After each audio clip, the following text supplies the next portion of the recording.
நம்ம எதுவுமே போனதே கிடையாது. சிஎம்எஸ் என்ன கம்பெனி சார் மாசம் 3 கோடி வரைக்கும் பண்றீங்க?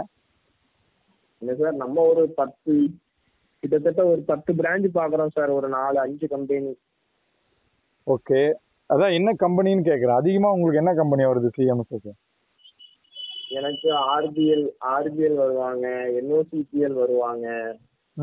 அதுக்கு பிறகு டெலிவரி ஷேடாஃபெக்ஸ், முத்தூட் வருவாங்க. அதுக்கப்புறம் வந்துட்டு ஸ்ரீராம் பண்ணுவாங்க. இல்ல, அது 184 கலெக்ஷன்ஸ் சிஎம்எஸ்க்கு இருக்கு.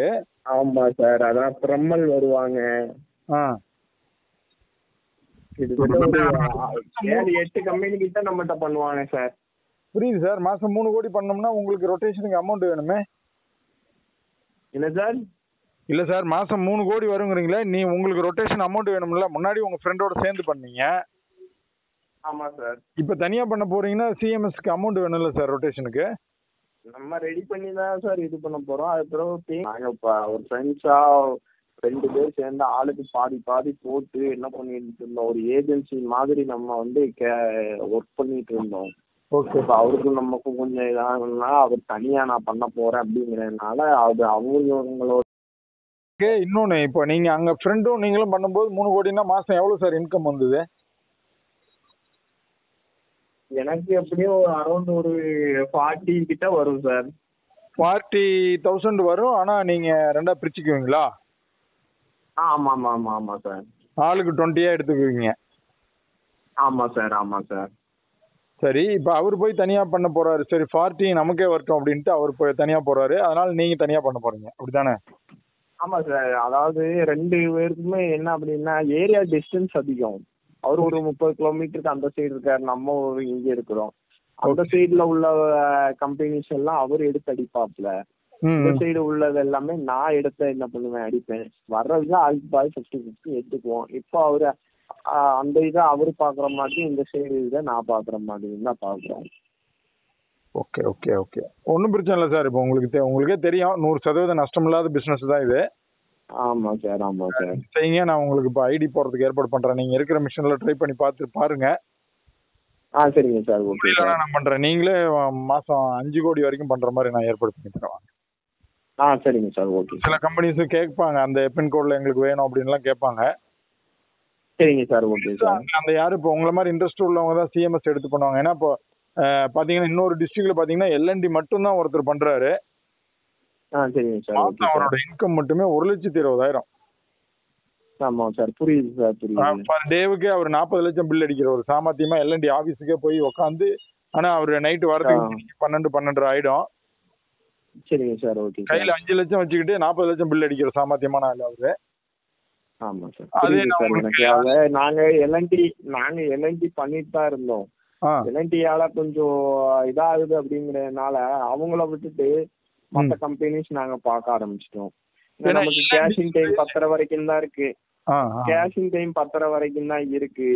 அவங்க கரெக்டா அந்த 11 மணிக்கு தான் என்ன பண்றாங்க, வந்து நிக்கிறாங்க. நம்ம அதையும் பார்க்க வேண்டியது இருக்குல்ல சார். அவங்க ஏரியாவுக்கு போகணும், நம்ம கேஷ் எடுக்கணும், நைட்டு என்ன பண்ணணும், வரணும். அதனால நாங்க அதை எல்என்டி பண்ணாம நாங்க அதை தவிர்த்துட்டு மற்ற கம்பெனியே நிறைய கம்பெனி இன்னும் அப்ரோச்ல இருக்கிற கம்பெனியே நிறைய இருக்கு. நமக்கு கேஷ் பத்தாது அப்படிங்கிறதுனால சரி அப்படின்னு சொல்லி விட்டுருக்கோம். இல்லைன்னா ஆசீர்வாத்லாம் கிட்டத்தட்ட ஒரு 2-3 கம்பெனி இப்போ கேட்டுதான் வராங்க. ஆமா, ஆசீர்வாத் இவங்க எல்லாம் வருவாங்களே, ஆசீர்வாத் சமஸ்தெல்லாம் ஓரளவு வருவாங்க. ஆமா ஆமா ஆமா, ஆசீர்வாத்லாம் என்ன பண்றாங்க கேட்டு வராங்க. ஆமா, சரி. இப்போ பிரிச்சதுக்கு அப்புறம் நம்ம வேணா எக்ஸஸா அமௌண்ட் வேணா போட்டு பாத்துக்கலாம் அப்படிங்கிற மாதிரி தான் பாக்குறேன். Okay sir. இப்போ வந்து உங்களுக்கு 11 o'clock வரைக்கும், எனக்கு 11 மணி வரைக்கும், முன்னெல்லாம் 11:30 வரைக்குமே இருந்தது டைம். ஆமா ஆமா சார், ஆமா சார். நீங்க சொன்ன மாதிரி தான் அன் டைம்ல அவங்க வந்து 11 மணிக்கு வந்து நிக்கும் போது கேஷ் நம்ம கேஷ்ல புழங்குது. ஆமா, கண்டிப்பா கண்டிப்பா. பணம் எடுத்துட்டு போகும்போது வரும்போது பாதுகாப்பு வேணும் இல்லையா? அதனாலதான் 11 மணிக்கு நிறுத்திக்கிங்கன்னு ஃபினோலயே ரெக்வஸ்டா சொல்லியிருக்காங்க. ஆமா ஆமா சார், புரியுதுங்க. ஏன்னா 11:30ங்கிறது தூக்கமான டைம். ஆமா, கண்டிப்பா. தூக்கம் வர டைம்ல நீங்க போய் கேஷ் எடுத்துட்டு வர்றது, அங்க போய் அவங்களுக்கு பில்லா கையில கொடுத்துருவீங்க, அவங்க கேஷ் கொடுப்பாங்க. நீங்க இப்ப 5 லட்சம் 10 லட்சத்தை கேஷ் எடுத்துட்டு வரும்போது நாளைக்கு ஏதாவது ரிஸ்க் ஆயிடும் அப்படிங்கிறதுனாலதான் அவங்க 11 மணி ஹையஸ்ட் சொல்லியிருக்காங்க. ஆமா சார், புரியுது. கையில எவ்வளவு அமௌண்ட் இருக்கோ முடிஞ்ச வரைக்கும் மேனேஜ் பண்ணுங்க. இல்ல அப்படின்னா 11 மணிக்குள் மேல பண்றதா இருந்தால் முடிஞ்ச வரைக்கும் பணத்தை எடுத்துட்டு அவங்கள ஸ்பாட்டுக்கு வர சொல்லிடுங்க, உங்க ஸ்பாட்டுக்கு.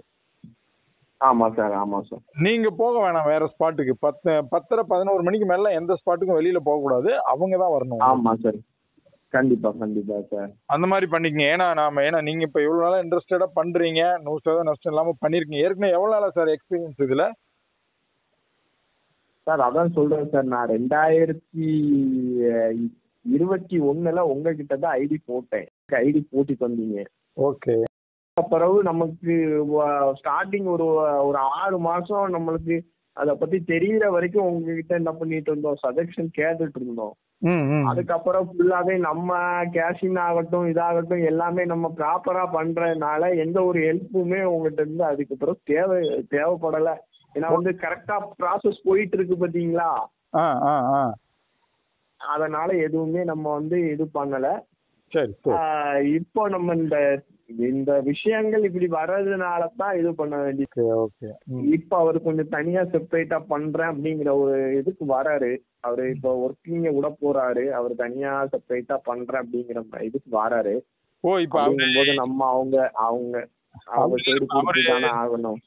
இல்ல சார், ஏற்கனவே அவர் ஒர்க் பண்ணிட்டு இருந்த ஒர்க்கை விட்டுட்டு இப்ப சிஎம்எஸ் முழுமையா பண்றாங்கறா?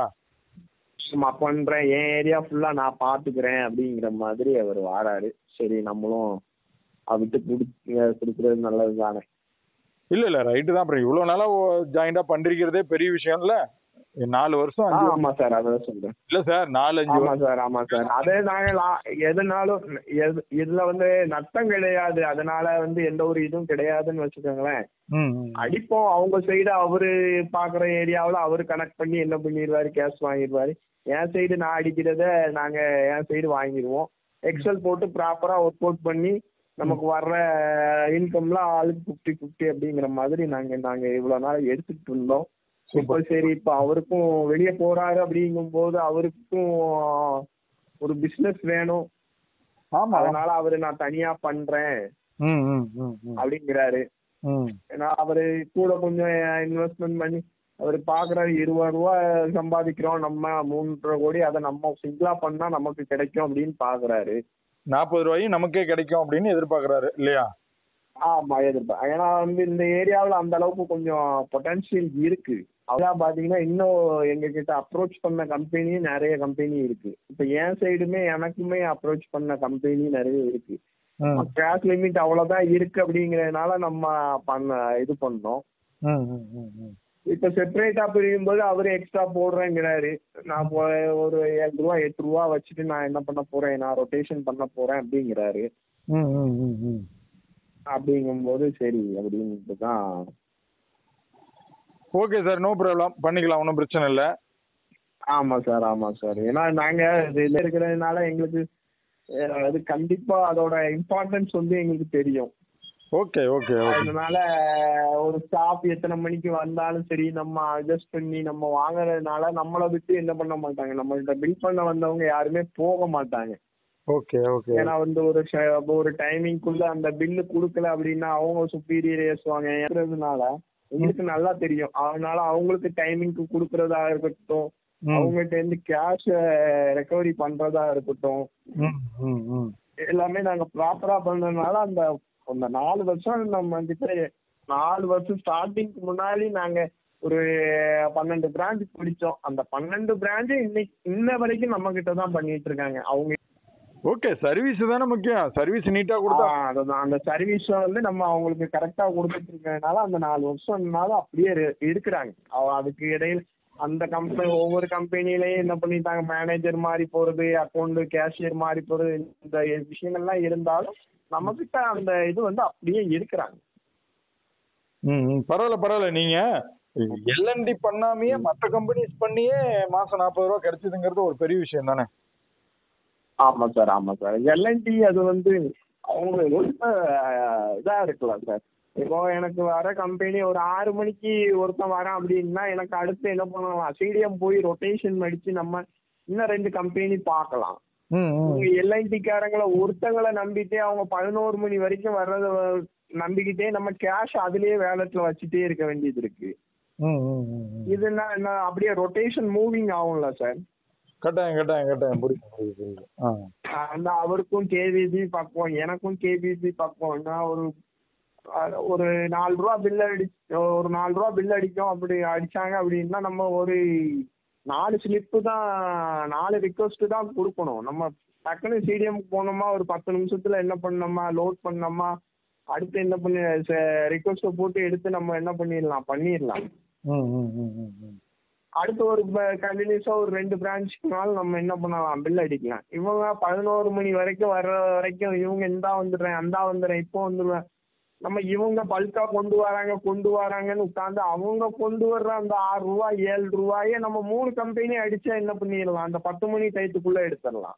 ஈக்குவல் பண்ணிடலாம். ஈக்குவல் பண்ணிடலாம். இவங்க அந்த 11 மணி வரைக்கும் எனக்கு 7 லட்சம் ரூபா பில்லு 8 லட்சம் ரூபா அது வரைக்கும் என்ன பண்ண வேண்டியிருக்கு, நம்ம அவங்க வர்ற வரைக்கும் அதை ஹோல்டு பண்ணியே என்ன பண்ண வேண்டியிருக்கு, வைக்க வேண்டியது இருக்கு.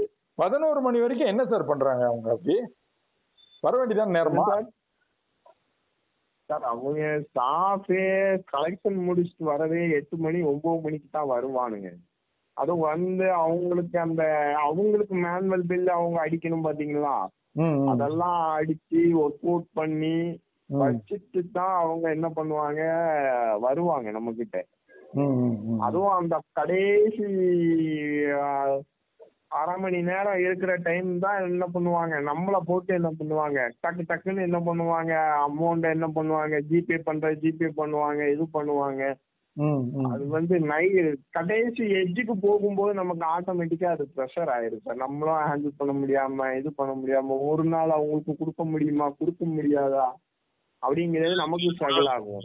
இருக்கிற அமௌண்ட்டுக்கு தானே வேலை பார்க்க முடியும். ஆனா நல்ல ஒரு 20 லட்சம் இருந்து லோடு பண்ணி வச்சுக்கிட்டோம்னா பிரச்சனை இல்லை, அவங்க எந்த நேரம் வந்தாலும் அடிச்சு விட்டுறலாம். ஆமா சார். அதுனா நம்ம அவன் எத்தனை மணி வேணா வரட்டும் அப்படின்னு சொல்லிட்டு நம்ம என்ன பண்ணலாம் உட்கார்ந்து இருக்கலாம். நம்ம இன்வெஸ்ட்மெண்ட் வந்து நம்ம 20 லட்சம் ரூபா இதுல நல்லா பாத்தீங்கன்னா நம்ம சரி இப்போதைக்கு இருக்கிற அமௌண்ட் வச்சு பண்ணுங்க. அப்புறம் ஃபியூச்சர்ல கொஞ்சம் கொஞ்சமா உள்ள லாபத்தை அப்படியே நீங்க அக்கௌண்டபிலிட்டி பண்ணி கொஞ்சம் இம்ப்ரூவ் பண்ணிக்கலாம். கண்டிப்பா சார். உங்களுக்கு தொழில்நுட்பம் தெரியுது, ஏற்கனவே ட்ரைனிங் இருக்கிறதுனால நீங்க நல்லா சிறப்பா பண்ணுங்க. உங்களுக்கு என்ன சப்போர்ட் வேணுமோ நம்ம தரோம். Okay sir, thank you sir. கண்டிப்பா சார். ஓகே சார், நீங்க இப்போ அந்த மிஷினில் ட்ரை பண்ணிட்டு எனக்கு கூப்பிடுங்க. சரிங்க சார். ஓகே.